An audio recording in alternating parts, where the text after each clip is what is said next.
ஸ்ரீஹி ஸ்ரீமதே ராமானுஜாய நமக. ஸ்ரீமதே நிகமாந்த மகாதேசிகாய நமக. ஸ்ரீரங்க ராமானுஜ மகாதேசிகாய நமக. ஸ்ரீமத் பாகவதம்.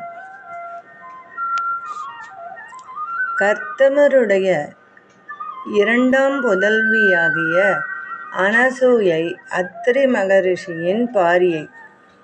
அவள் தத்தன், துர்வாசஸ், சோமன் என்று 3 பிள்ளைகளை பெற்றாள். அம்மூவரும் சிறந்த புகழுடையவர்கள். அவர்களில் தத்தன் ஸ்ரீ மகாவிஷ்ணுவின் அம்சம், துர்வாசு ருத்ரனுடைய அம்சம், சோமன் பிரம்மாவின் அம்சம். ஸ்ரீ விதுரர் சொல்கிறார், வாரீர் மைத்ரேய மகர்ஷியே, சிருஷ்டி ஸ்திதி சம்ஹார கர்த்தாக்களும் தேவ சிரேஷ்டர்களுமாகிய பிரம்ம விஷ்ணு ருத்ரர்கள் அத்ரியின் பாரியையிடத்தில் என்ன காரியத்தை உத்தேசித்து பிறந்தார்கள்? அஞ்ஞானமாகிற பெரிய இருட்டை போக்கும் திறமை அமைந்தவரே, இதை எனக்கு சொல்வீராக. ஸ்ரீ மைத்ரேயர் சொல்கிறார்,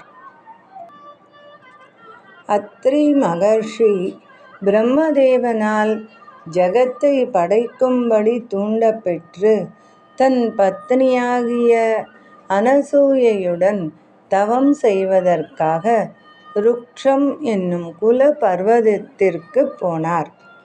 பூங்கொத்துக்கள் நிறைந்த பலாசக் காடுகளும் அசோக வனங்களும் அமைந்திருப்பதும், நிர்விந்த்யை என்னும் நதியின் ஜல பிரவாக கோஷங்களால் நாற்புறங்களிலும் சப்தித்து கொண்டிருப்பதுமாகிய அந்த ருக்ஷ பர்வதத்தில் அம்முனிவர் பிராணாயாமத்தினால் மனத்தை அடக்கி குளிர் வெயில் முதலிய வருத்தங்களை எல்லாம் வென்று வாயுபக்ஷணம் செய்பவராகி ஒற்றை காலால் பூமியை ஊன்றிக்கொண்டு 100 வருஷங்கள் வரையிலும் தவம் செய்தார். எவன் ஜெகத் காரணனோ அந்த பரம புருஷனையே நான் சரணம் அடைகின்றேன். அவன் எனக்கு தன்னை போன்ற புதல்வனை கொடுப்பானாக என்று சிந்தித்து கொண்டு தவம் செய்தார். அம்முனிவர் செய்யும் பிராணாயாமங்களே காஷ்டங்களாகப் பெற்று எரிவதும், அவருடைய சிரக்க பாலத்தினின்று வெளிவருவதுமாகிய தவமாகிற அக்னியால் 3 லோகங்களும் பரிதபிக்கக் கண்டு, பிரபுக்களாகிய பிரம்ம விஷ்ணு ருத்ரர்கள் தமது புகழ்களை பாடிக்கொண்டு வருகின்ற அப்சர மடந்தையர், முனிவர், கந்தர்வர், சித்தர், வித்யாதரர், உரகர் ஆகிய இவர்களால் சூழப்பெற்று அவ்வத்ரி மகரிஷியின் ஆசிரமத்திற்கு வந்தார்கள். அத்ரி மகர்ஷி பிரம்ம ருத்ரர்களை கருதாமல் இருப்பினும் சிருஷ்டி ஸ்திதி சம்ஹார கர்த்தாவான பரம புருஷனை சரணம் அடைந்தமையால் ஸ்திதியை ஈஸ்வரன் தானே நேரில் நடத்தி கொண்டிருப்பினும் சிருஷ்டி சம்ஹாரங்களை பிரம்ம ருத்ரர்களுக்கு அந்தர்யாமியாயிருந்து நடத்துகிறான். ஆகையால் அவர்களும் அவ்விடம் வந்தார்கள்.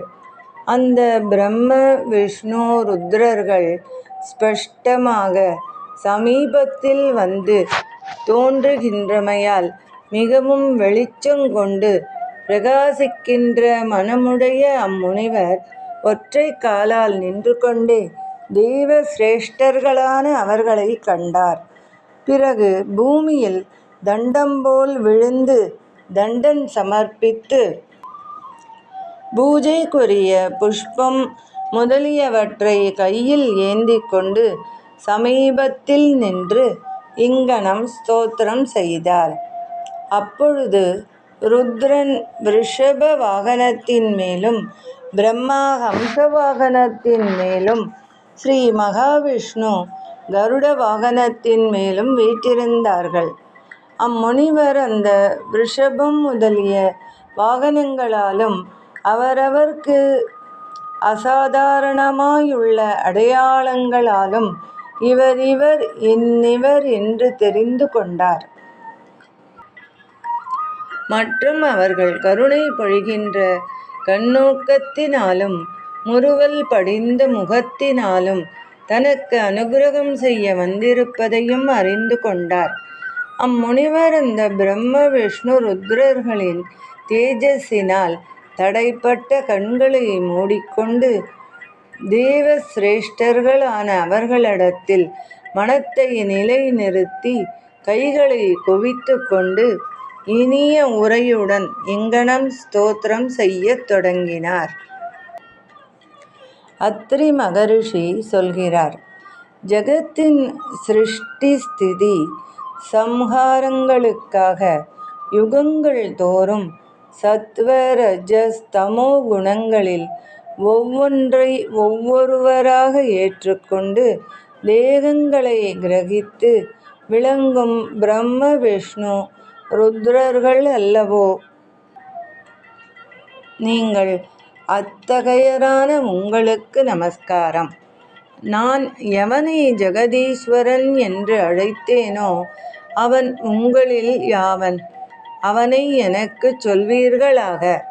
அனைவரிலும் மேன்மையுற்ற ஒரு பகவானையே நான் பலவகை உபச்சாரங்களால் ஆராதித்து தன்னை போன்ற புதல்வனை கொடுக்கும்படி என் மனத்தில் நினைத்து கொண்டு உபாசித்தேன். நீங்கள் பிராணிகளின் கண்களுக்கு புலப்படாமை மாத்திரமே அன்றி அவர்களுடைய மனத்திலும் கிரகிக்க முடியாதவர். அப்படிப்பட்ட நீங்கள் மூவரும் எப்படி இங்கு வந்தீர்கள்? அதற்கு காரணம் என்னவோ தெரியவில்லை. அதை எனக்குச் சொல்வீர்களாக. என் மீது அருள் புரிவீர்களாக. நீங்கள் மூவரும் இங்கு வந்தமையால் எனக்கு மிகவும் ஆச்சரியமாயிருக்கின்றது.